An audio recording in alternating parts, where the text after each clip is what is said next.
Bueno, ahora quiero pasar a hablar de algunas obras importantes o algunas obras maestras del museo. Yo en este caso es difícil escoger, pero yo he escogido cinco de ellas que os voy a mostrar a continuación. La primera es esta obra emblemática, que es también una de las obras de pintura antigua que posee el museo, y que es el retrato de Giovanna degli Albizzi Tornabuoni, o el retrato más conocido como Giovanna Tornabuoni, ¿no? Esta es una obra de Domenico Ghirlandaio, que es un pintor florentino del primer Renacimiento italiano. Él fue, entre cosas importantes, pues fue interesante, fue el, importantes también, fue el maestro de Miguel Ángel en Florencia. Esta es una obra que pintó en 1490 Ghirlandaio, y bueno, pues es un retrato prototípico del Renacimiento clásico italiano, ¿no? Él, como casi todos los maestros de su tiempo, pues dominaba el dibujo, la línea, la composición, la perspectiva, y un poco lo podemos ver aquí, ¿no?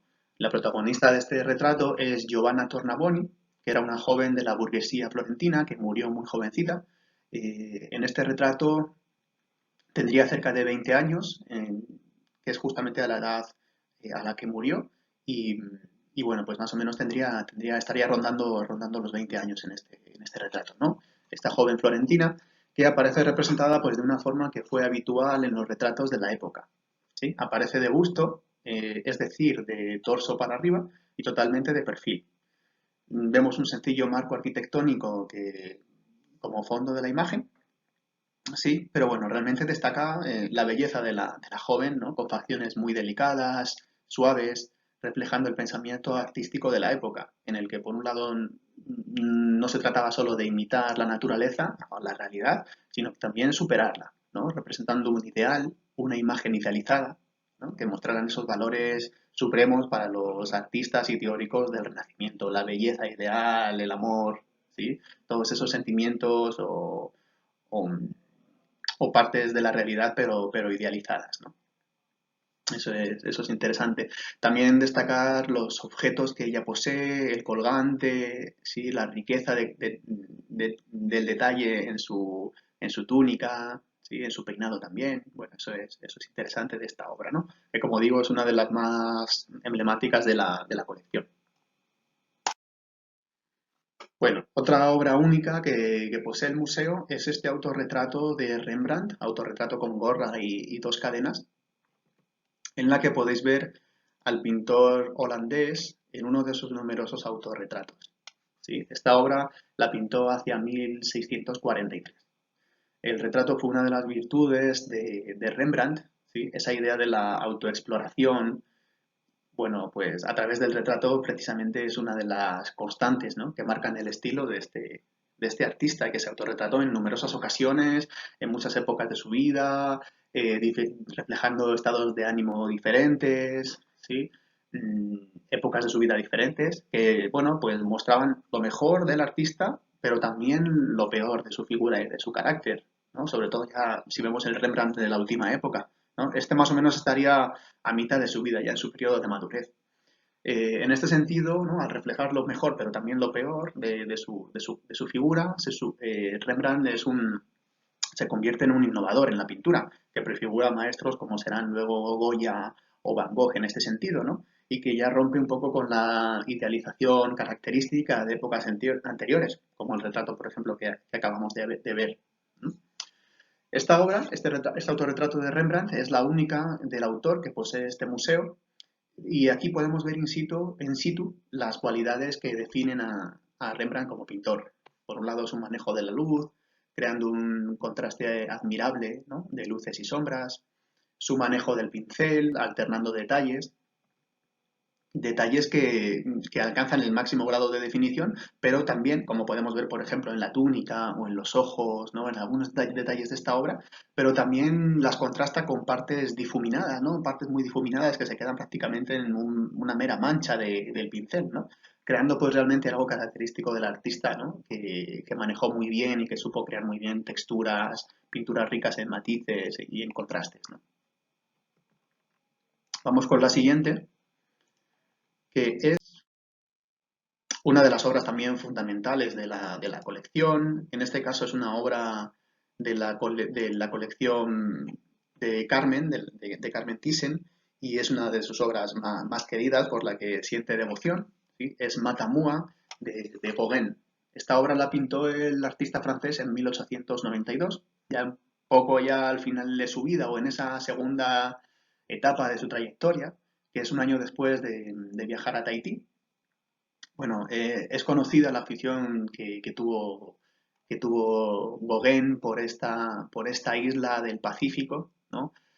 Lo que buscaba Gauguin, su intención por la que se fue reencontrarse con esos valores primitivos del ser humano, valores que él y muchos de sus contemporáneos pues consideraban perdidos en las sociedades europeas modernas, ¿no? Él fue buscando la pureza en la naturaleza, la pureza del ser humano realmente, ¿no? Perdón. Pues Gauguin convivió con los tahitianos como uno más, vivió como uno más, les pintó en numerosas ocasiones, en numerosísimas, ¿no? Y esta obra, Matamua, pues es una de las obras más célebres de esta temática, ¿no? Aparte aquí, pues nos deja ver el estilo propio, características muy propias de su estilo, ¿no? Que a su vez pues, se encuadra dentro del posimpresionismo junto a autores también muy innovadores, muy rompedores como Van Gogh o Cézanne, ¿no? Cada uno desde diferentes puntos. ¿Qué destacamos aquí de Gauguin y que podemos ver en la obra? Pues por un lado el uso libre del color, ¿sí? Como podéis ver, por ejemplo, en esas aguas rojas, ¿sí? También en esos amarillos, muchas veces que son de alguna manera fantásticos o imaginarios, ¿sí? Eso es algo propio de su pintura, ¿no? Ese uso libre del color que da expresión y un aire de fantasía también a sus obras, ¿no? El color lo suele aplicar de una forma pura, por lo general abarcando grandes zonas de color, lo podéis ver muy bien aquí en los árboles o por ejemplo en el césped, en el río, ¿no? Y siempre los enmarca en contornos muy definidos, ¿sí? Que suele marcar muy bien, con ese dibujo negro, ¿no? Para enmarcar los contornos, con esa línea, ¿no? Que nos crea una especie de paisaje ensamblado a modo de vidrieras medievales, ¿no? De un puzzle, ¿no? Eso también es típico, ese estilo que también se conoce como cloisonismo, eh, pues es también típico de la pintura de Gauguin, ¿no? Por último, os cito una frase un fragmento también de la página del Thyssen sobre esta obra, que dice así: Matamua es un canto a la vida originaria que tanto ansiaba encontrar el pintor francés, un canto a la edad de oro perdida. Bueno, pues esto es algo interesante, ¿no? De esta obra única que posee el museo. Vamos con la siguiente obra. Ya avanzando en el siglo siguiente, ya esta es una obra del siglo XX, es una obra de Franz Marc que se llama El sueño, pintó el artista alemán, la pintó en 1912 y ya es una de las múltiples obras que posee la colección en cuanto a expresionismo alemán. ¿Sí? Bueno, Franz Marc pertenece a la corriente más lírica y más espiritual de este movimiento artístico. Sí, en concreto fue miembro fundador de un grupo de artistas que se llamaban con el nombre de Der Blaue Reiter, en alemán significa el jinete azul, y bueno, fundó el Jinete Azul, fundó este grupo de artistas junto con Vasily Kandinsky, artista ruso, ¿no? Que también compartía este expresionismo más espiritual, más poético, ¿no? Marc fue muy sensible a la tensión de la inminente Primera Guerra Mundial, que como sabéis duró entre el 1914 y el 18, que será justamente la contienda en la que muere de forma prematura Franz Marc. Fue uno de esos artistas que falleció en esta contienda. Para Marc, la pureza estaba en los animales, ¿no? Marc encuentra la pureza en los animales más que en los humanos. Y también, como Gauguin, pues aplicaba el color de forma libre, ¿no? Expresiva. Y era un color que siempre escogía Marc de forma simbólica, ¿no? Para él cada color tenía un simbolismo o simbolizaba elementos diferentes, principios diferentes. Así, por ejemplo, en sus obras, el azul siempre simboliza el principio para él masculino, el principio para él espiritual, mientras que el amarillo simbolizaba el principio femenino, sensual. y el rojo era el color que representaba el principio que debía ser combatido y vencido por los otros dos, ¿no?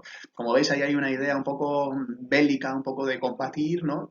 Que también es un poco reflejo de esa Europa muy conflictiva, muy tensa en la que vivió Marx, ¿no? Y en especial en su país, en Alemania.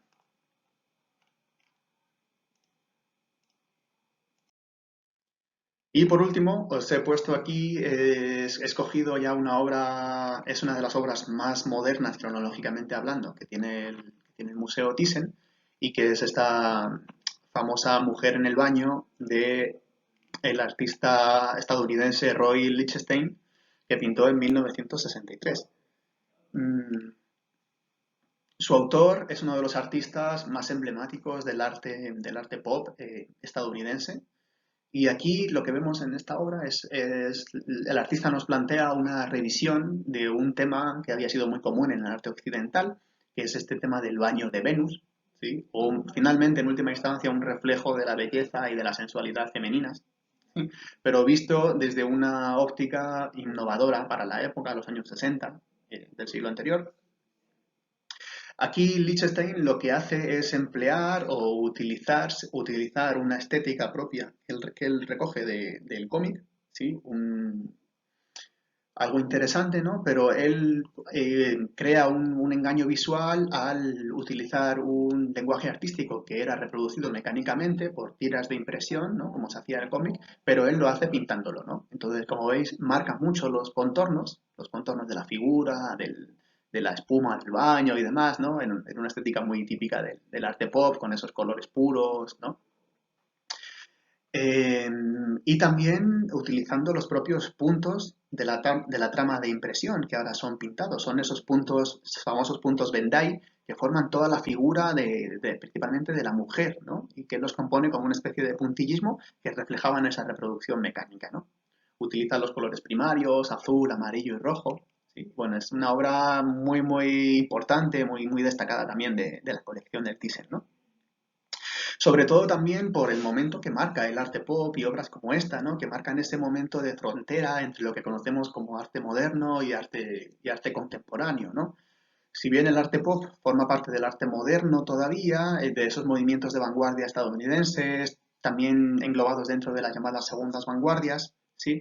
Ya tiene elementos que prefiguran ya ese comienzo del arte contemporáneo, como por ejemplo la posibilidad de repetición de la obra, la apropiación de imágenes que ya existían, fotografías, por ejemplo, o imágenes de marcas, logotipos, imágenes sacadas de anuncios, ¿no? Reivindicación de imágenes banales también, lo vemos también mucho en las obras de Warhol, ¿no? Latas, botellas de Coca-Cola, latas de sopa y demás, ¿no? O la reivindicación de lenguajes artísticos considerados menores, como por ejemplo en este caso el cómic, ¿no?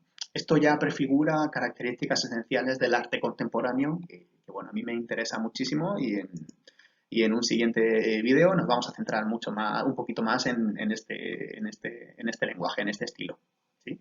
Bueno, espero que hayáis disfrutado este recorrido virtual. Seguro que nos dejamos muchas cosas, pero bueno, os he querido compartir algunos datos interesantes. Os dejo aquí un poco algunas referencias en las que me he basado para este vídeo. Y nada, bueno, cualquier cosa estoy ya con ganas de seguir comentando y compartiendo. ¿Sí? Bueno, os mando un saludo.